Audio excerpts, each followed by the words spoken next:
Welcome to the AI Research Roundup. I'm Alex. A paper trending on X, which was published just 2 days ago on June 17, 2026, tackles one of the biggest bottlenecks in robotics. Evaluating generalist robot policies in the real world is slow and expensive, prompting researchers to explore action-conditioned video world models, which are AI models that simulate future camera views based on robot actions, as a scalable, closed-loop alternative. This paper introduces a novel video generation recipe that achieves an impressive closed-loop Pearson correlation of 0.93 compared to real-world trials. The paper is titled SC3-Eval, Evaluating Robot Foundation Models via Self-Consistent Video Generation. We will see how they use clever consistency checks to keep the simulation grounded, and the results are incredibly promising. Figure 1 illustrates the 3 consistency mechanisms that make these accurate simulations possible. First, Panel A shows forward inverse dynamics consistency, which jointly predicts frames from actions and recovers actions from frames so that the simulation does not drift. Next, Panel B details multi-view consistency, ensuring that the different camera angles remain aligned. Finally, Panel C demonstrates test time consistency, which terminates the rollout when recovered actions disagree with the original commands. Figure 2 explains how this self-consistency training works in practice. The system uses a single shared neural network backbone, where different modes depend on which tokens are clean, meaning known inputs, and which are noisy, meaning targets to be predicted.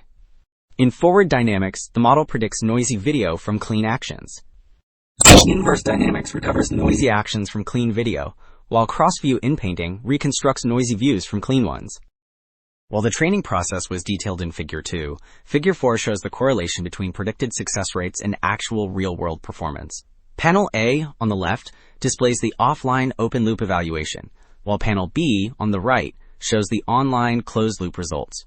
In both setups, the red line representing SC3-Eval lies closest to the ideal diagonal line, meaning its predictions are highly accurate, even for the out-of-distribution task, which means scenarios not seen during training.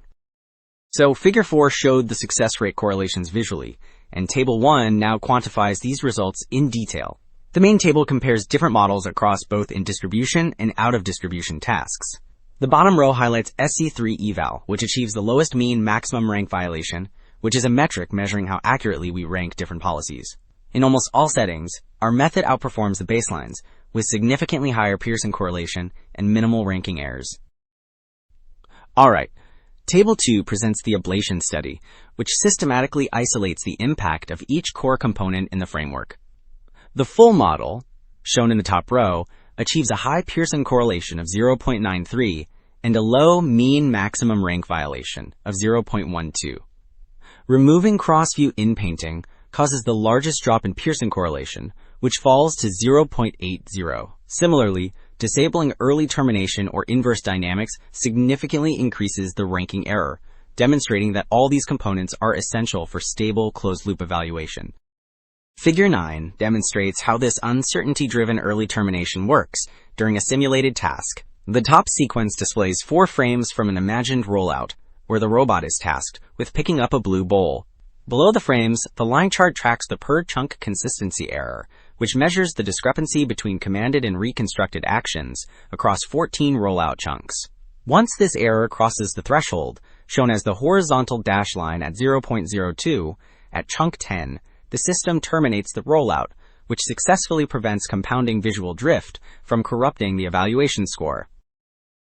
Ultimately, these 3 consistency mechanisms prove that we can reliably simulate robot environments, which paves the way for faster, safer development of generalist robot models.